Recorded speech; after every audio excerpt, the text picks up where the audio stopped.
한 주간의 HR 관련 소식을 전달해드리는 주간 인사 노무 뉴스입니다.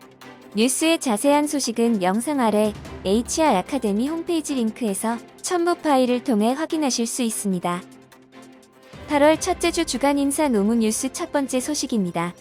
21일 산업통상자원부 장관은 반도체 초강대국 달성 전략을 발표했습니다. 먼저 정부는 반도체 등 국가 전략 기술의 설비 투자 세액 공제를 확대하기로 했습니다. 중견 중소기업에 대한 세액 공제율은 조정하지 않고 현행 6에서 10%인 대기업 세액 공제율을 8에서 12%로 높였습니다. 노동 안전 규제도 대폭 풀어 현재 일본 수출 규제 품목 R&D까지 확대 허용해온 특별 연장 근로제를 9월부터 전체 반도체 R&D로 확대키로 했습니다. 또 화학물질 안전 규제도 반도체 산업 특수성을 감안해 기준 적용을 면제하기로 했습니다. 이번 대책에는 대규모 신증설이 진행 중인 용인, 평택 단지를 대상으로 하는 인프라 지원 방안도 담겼습니다. 용적률을 현행 350%에서 490%로 상향해 한정된 부지에서 설비 신설 및 증설을 허용한다는 내용입니다. 정부는 이번 대책이 9년 연속 전체 세계 반도체 시장 점유율 2위, 메모리 시장 점유율 1위 등 외형적 성과에도 정작 반도체 산업 생태계 전반은 취약해졌다는 위기감에 따라 마련됐다고 설명했습니다.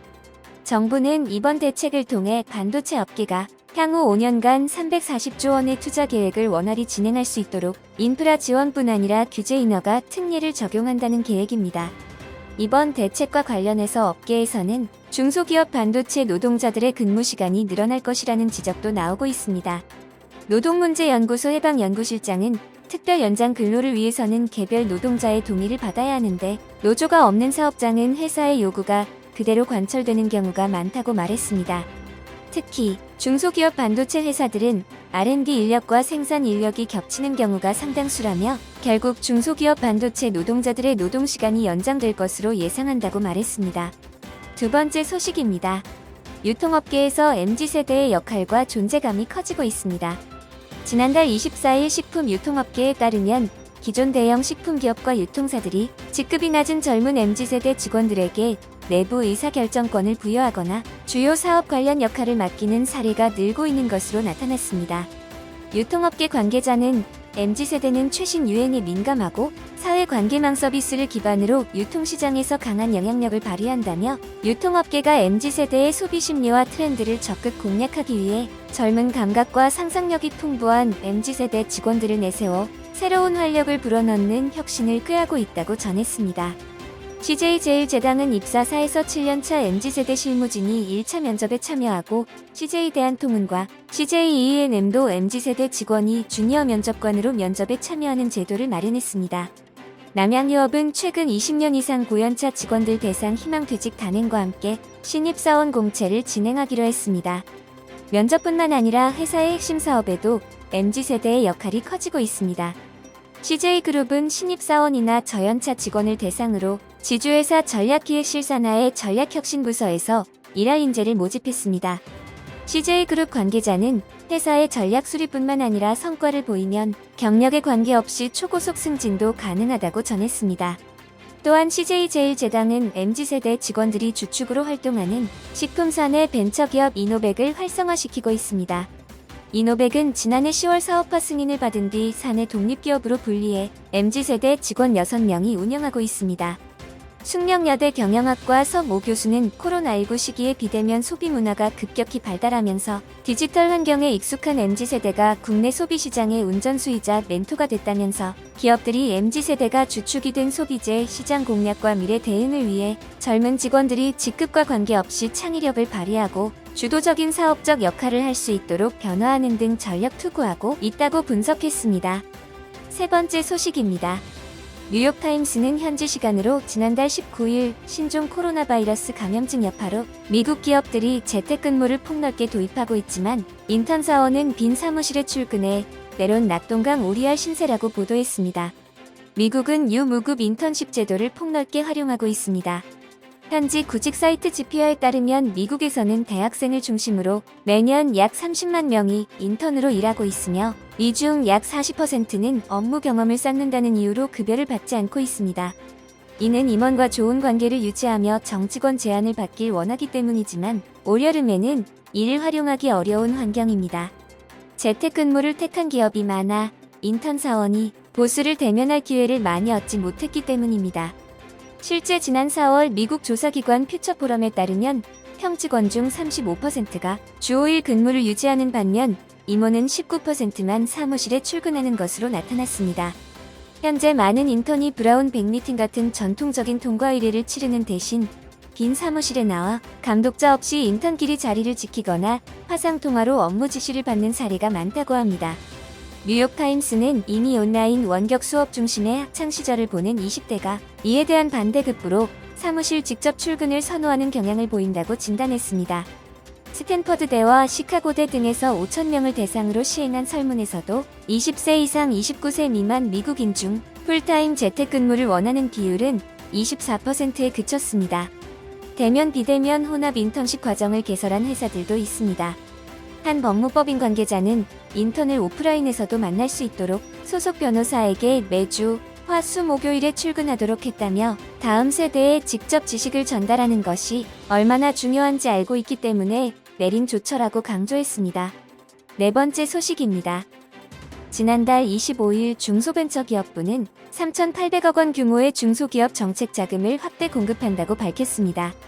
이번에 추가로 공급되는 중소기업 정책자금 세부 사업은 긴급 경영 안정자금, 수출기업 세계화, 혁신성장지원자금 등 3개 자금입니다.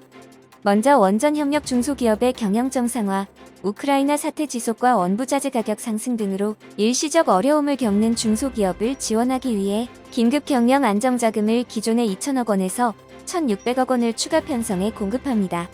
대출 한도는 연간 10억 원 이내이며 대출 기간은 5년입니다.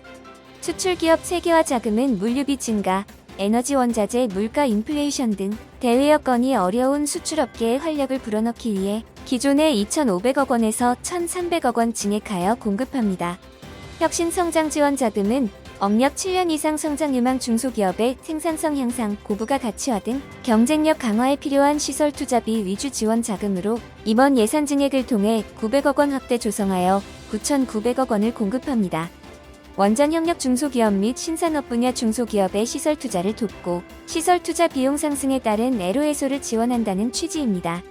시설 자금은 최대 60억 원, 운전 자금은 시설 자금 대출 후 초기 가동비로 최대 5억 원을 지원합니다. 다섯 번째 소식입니다.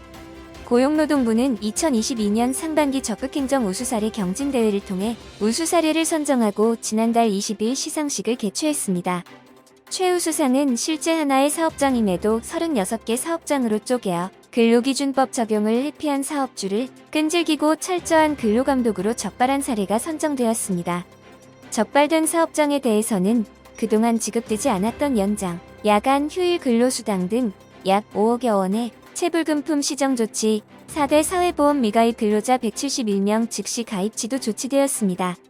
우수상은 고용노동부 홈페이지에 검색 성능을 향상시킨 사례가 선정되었습니다.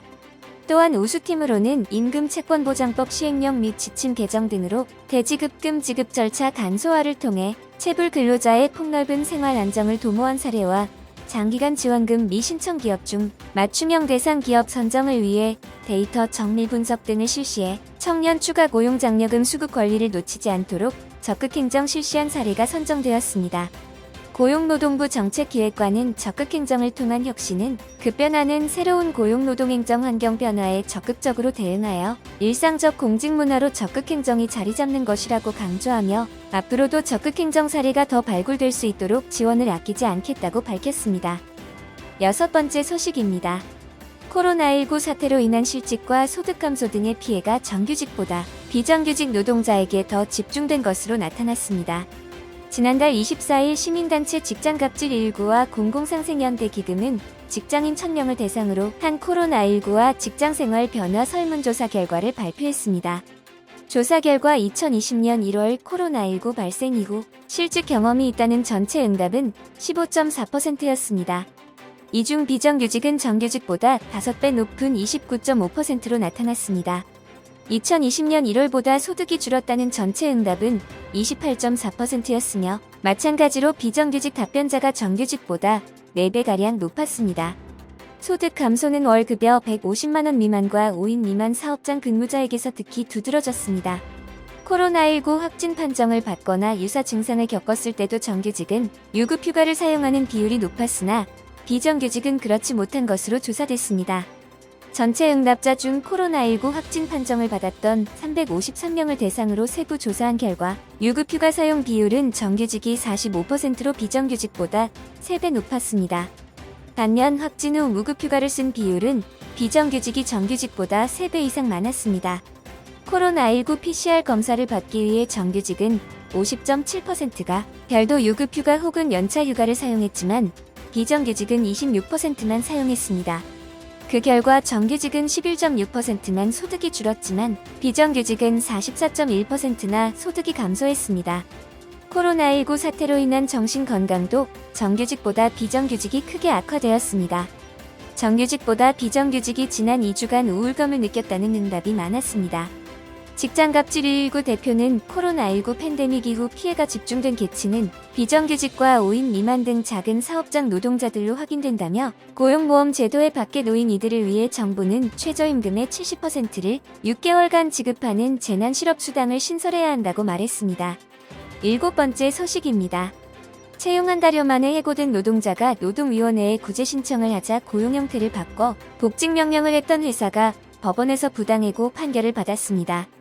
지난 24일 법조계에 따르면 최근 A사가 중앙노동위원회를 상대로 낸 부당해고 구제 재심 판정 취소 소송에서 원고 패소로 판결했습니다. A사가 항소를 포기해 지난달 12일 1심이 그대로 확정됐습니다. B씨는 지난해 2월 A사에 정규직으로 입사했으나 그해 3월 31일 구두로 해고 통보를 받았습니다. 갑작스럽게 해고된 B씨는 해고 기간에 임금을 지급하라는 취지로 그해 4월 경기지방노동위원회에 구제를 신청했습니다. 이후 같은 해 6월 다른 회사로 옮겨 일하기 시작했습니다. 경기지방노동위원회는 B씨에게 구제 이익이 있고 부당해고에 해당한다며 구제 신청을 인용했습니다. 중앙노동위원회도 같은 판단을 내리자 사측은 지난해 10월 소송을 냈습니다. 사측은 B씨가 복직명령에 응하지 않은 채 다른 회사에 출근했기 때문에 구제 이익이 없다고 항변했습니다. 구제 신청 이후 4차례에 걸쳐 복직명령을 하고 지난해 4월분 급여를 지급했다는 것입니다.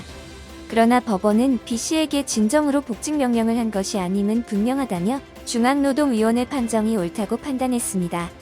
이러한 판단 근거에는 채용 공고에 없는 내용으로 채워진 복직명령이 중요하게 작용했습니다. 계약 기간도 애초 정규직으로 기재했던 채용 공고를 뒤집고 2021년 12월까지 계약 기간을 1년으로 변경했습니다. 노동위원회 신문회의 당시 회사 관계자의 진술도 판결에 영향을 미쳤습니다. 당시 회사 관계자는 노동위원회에 권고가 있었고 회사 이사의 몸이 좋지 않은데 위원회에 출석해야 해서 복직명령을 했다며 회사 부장이 한 달분 급여를 주면 다른 직장에 취업할 시간을 주는 것이라고 설득했다고 말했습니다. B씨가 구제 신청 도중 이직해 원직 복직이 불가능한 부분도 구제 이익에는 영향을 주지 않는다고 봤습니다. 대법원 전원합의체가 2020년 2월 부당해고 소송 중 정년이 지나도 해고 기간의 임금에 대한 구제 명령을 받을 소의 이익이 있다고 판단한 판결을 인용했습니다. 재판부는 B씨가 다른 회사에 취업해 근무를 시작하기 이전에 경기지방노동위원회에 금전 보상을 희망한다는 내용의 금전 보상 명령 신청서를 제출했다며 해고 기간 중 2021년 5월분 급여는 지급받지 못했으므로 임금 상당액을 지급받을 이익이 존재한다고 판시했습니다. 이번 주 주간 인사 노무 뉴스는 여기까지입니다. 다음 주도 유익한 소식으로 찾아뵙겠습니다. 감사합니다.